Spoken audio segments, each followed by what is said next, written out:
I've witnessed a big shift in the culture over the last couple weeks, maybe a month. I don't know. It's been slowly trending this way, and I want to talk about it today.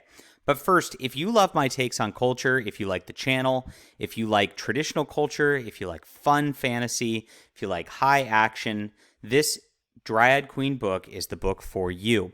It is my new book on Amazon. It is wonderful stuff, just like you used to have with elves and dwarves, undead, just traditional good versus evil stuff that you don't get anymore these days, at least too much, because Hollywood doesn't want you to know what good and evil is. But it's pretty basic. You should know what it is, and I appreciate everybody who supports the channel and enjoys the books. It's got some great ratings so far on Amazon. Check it out. The link is in the description below.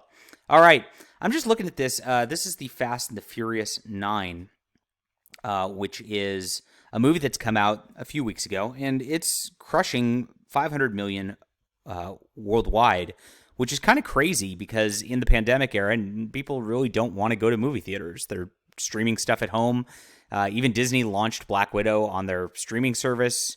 If you look at HBO, they're putting out every movie on their streaming service right away.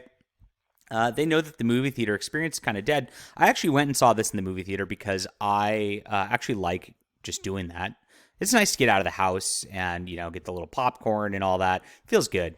I like to move and be active and walk around the area, things like that. And I'm not particularly scared of the virus or anything like that, so I don't really see a reason to do that at this point.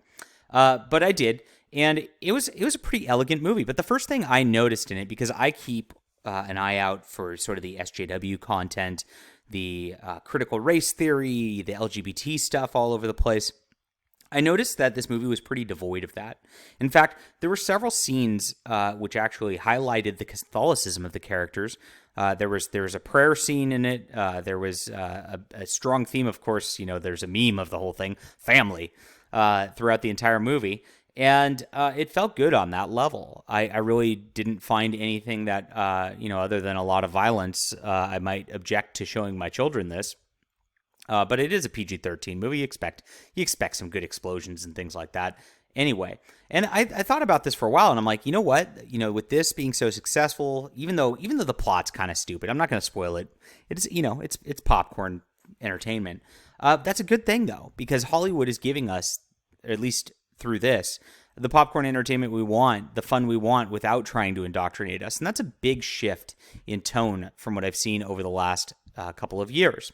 And this might be my confirmation bias, but I'm looking around. I'm finding I'm gaining more liberal followers who are just fed up with this whole SJW garbage. I was talking to somebody the other day, and he's a pretty radical leftist, and he's like, "Yeah, I hate the SJW nonsense, and it's a big different ball game.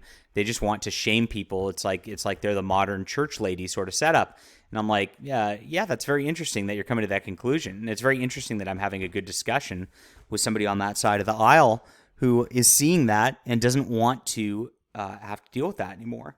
And, he's telling his friends to read my books and follow me, even though he is, in theory, politically opposed to me. And I don't think the guy's a Christian or anything like that. So it's kind of interesting to see this shift just in what I consider normie culture, right? Normies really don't care one way or another what your politics or your leanings are and all that, as long as it's not just shoved in their face.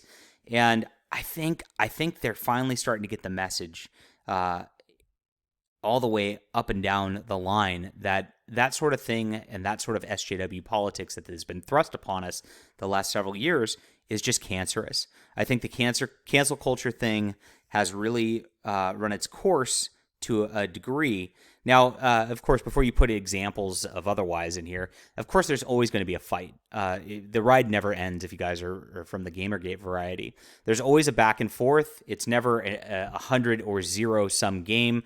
You don't drop a nuclear bomb and it's just over. There will always be a tug of war of some sorts. But I feel like the shift has happened again to where people just don't want to deal with that. And those people on the SJW sides are actually becoming more of pariahs socially than we are. So it's good news. And I think this is a budding era where we are about to see some good stuff coming out. I'm seeing the indie comic revolution really push to new heights.